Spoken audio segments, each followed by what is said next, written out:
मैं डॉक्टर शंकर मुनि राय आज हिंदी वर्णमाला की कुछ विशेष प्रकृति की चर्चा करूंगा।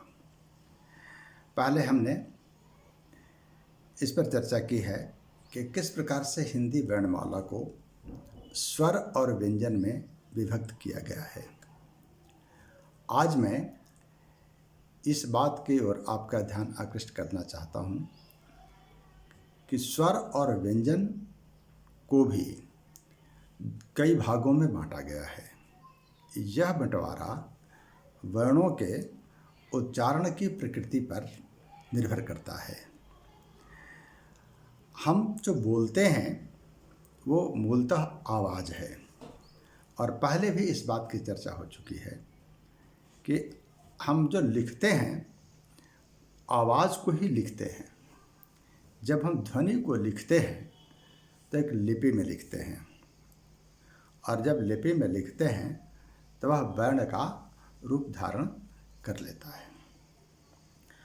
आमतौर पर अब हमारे नेट की परीक्षाओं में भी या प्रतियोगी परीक्षाओं में भी हिंदी वर्णमाला से संबंधित एक महत्वपूर्ण प्रश्न पूछा जाता है कि अल्प प्राण और महाप्राण क्या होता है। इसी प्रकार ये भी पूछा जाता है कि घोष और अघोष वर्ण क्या होते हैं। तो मैं ये बता दूं कि हिंदी के जितने व्यंजन हैं उनको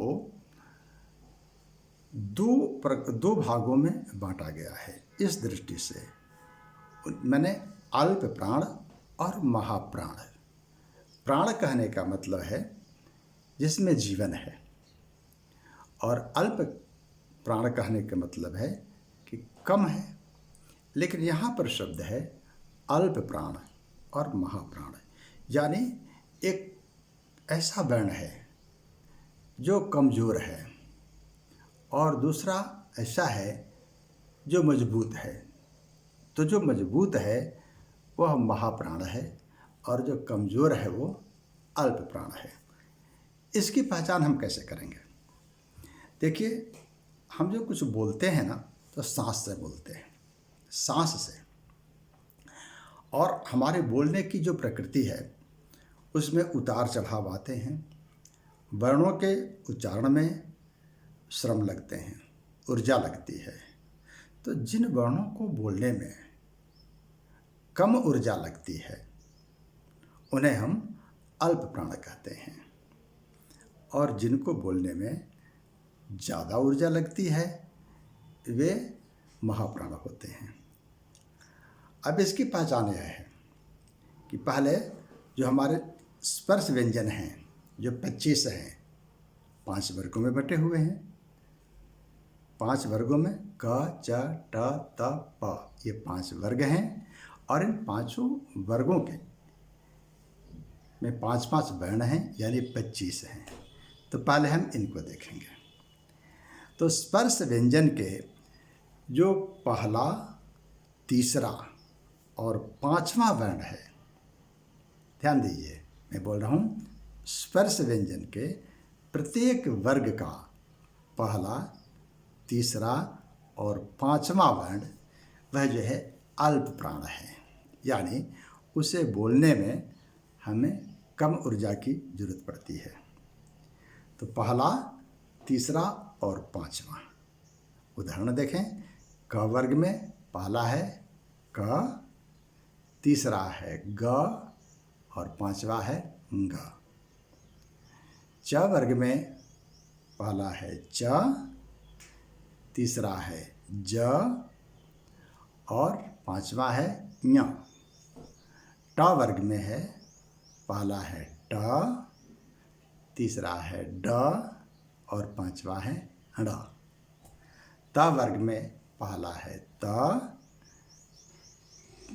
तीसरा है द, 5वां है न।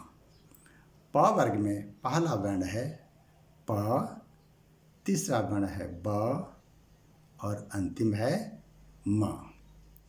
तो 1, 3, 5 जिन लोगों को क्रम से हिंदी वर्णमाला याद है उनको यह सूत्र बहुत जल्दी से याद हो जाएगा। 235 135 याद रखिए मानी कि 1 3 5। तो ये अल्प प्राण है, इन्हें हम अल्प प्राण कहते हैं। इनके साथ ही जितने अंतस्थ व्यंजन हैं, अंतस्थ व्यंजन यानी य, र, ल और व, ये भी अल्प प्राण हैं, यानी कमजोर ये वर्ण हैं। इनके उच्चारण में कम ध्वनि लगती है, कम ऊर्जा लगती है। तो इस प्रकार से हो गया। ध्यान रखिए कि स्पर्श व्यंजन के प्रत्येक वर्ग का पहला, तीसरा, पांचवां वर्ण और सभी अंतस्थ जो व्यंजन हैं य, र, ल और व, वे अल्प प्राण हैं। अब सीधी सी बात है कि शेष जितने हैं वे महाप्राण हैं। तो एक तरीका तो यह है कि अगर हम अल्प प्राणों को याद कर लिए तो बाकी सब के सब महाप्राण हैं।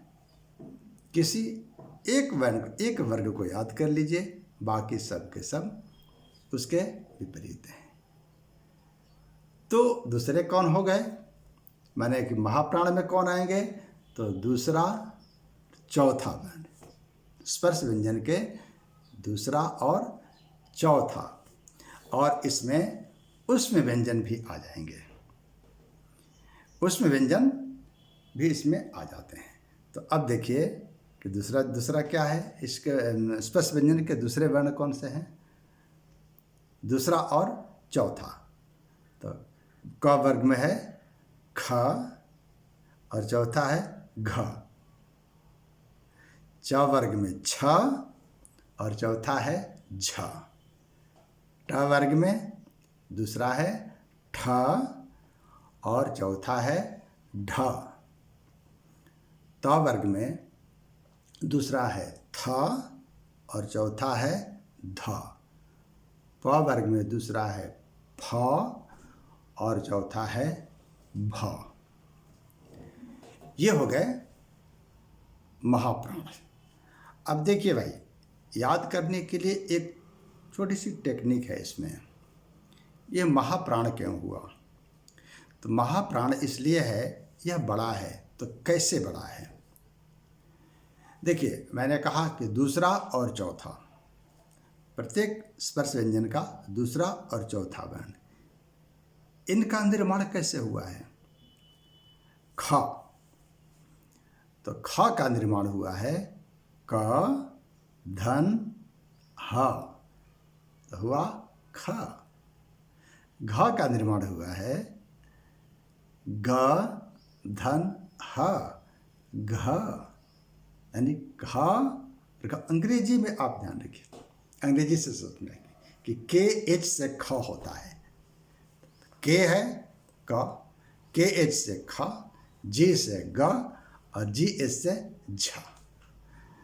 तो दुगना श्रम लग रहा है, दुगनी मात्रा लग रही है, इसलिए ये हो गए महाप्राण। और सभी उष्म व्यंजन जो हैं वे भी महाप्राण में आ जाते हैं। दूसरा है घोष और अघोष। घोष का अर्थ होता है गुंज या नाद। वर्णों के कुछ अपने खास उनकी प्रकृति है, आवाज इसमें आती है, गुंज आती है।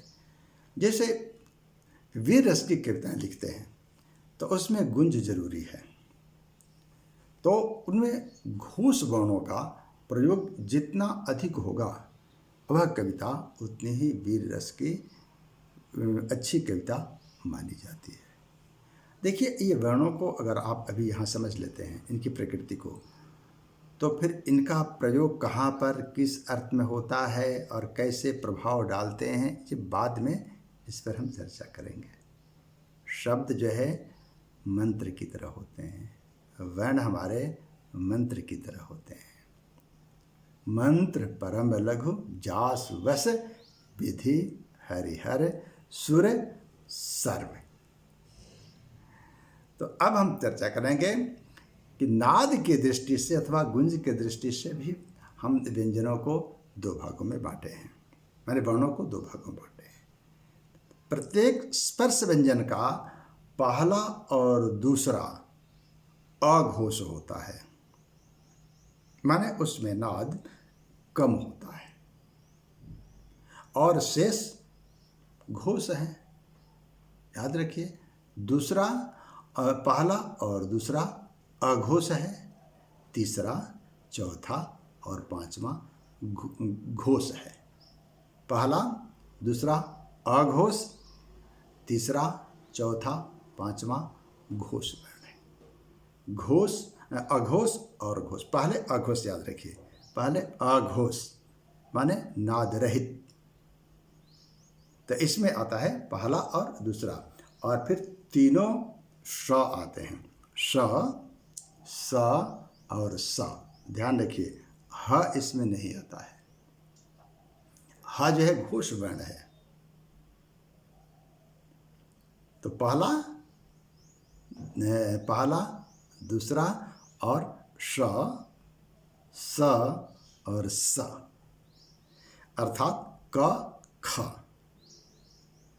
च, छ, ट, ठ, त, थ, प, फ और श यानी तालव्य श, मूर्धन्य स और दंत स, ये तीनों इसमें आ जाते हैं। ये हो गया अघोष।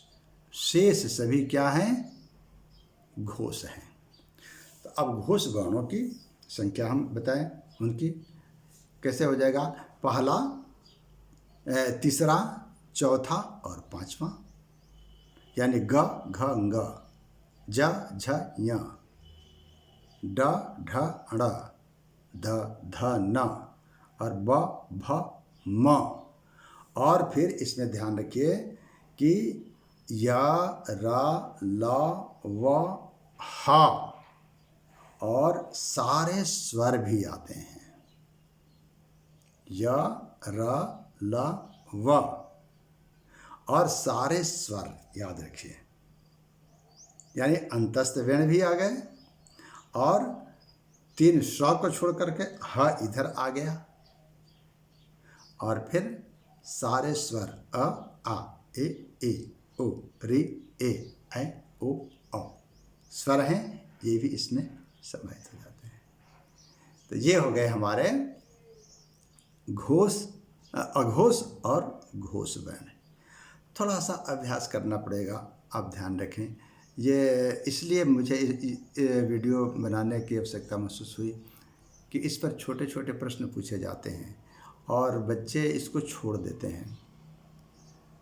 मैं समझता हूँ कि इसमें ज़्यादा नंबर मिलेगा, इसलिए आप एक बार पुनः इसको ध्यान रखें, इसका ध्यान रखें और अपनी बात आप ध्यान से रखेंगे, बढ़िया बनेगा। और बहुत बहुत धन्यवाद। मैं समझता हूँ कि आपको ये आज का वीडियो पसंद आएगा, समझ में आ जाएगा। धन्यवाद। कोई दिक्कत हो आप मुझे याद करिए, मेरा नंबर आपको दिया हुआ है।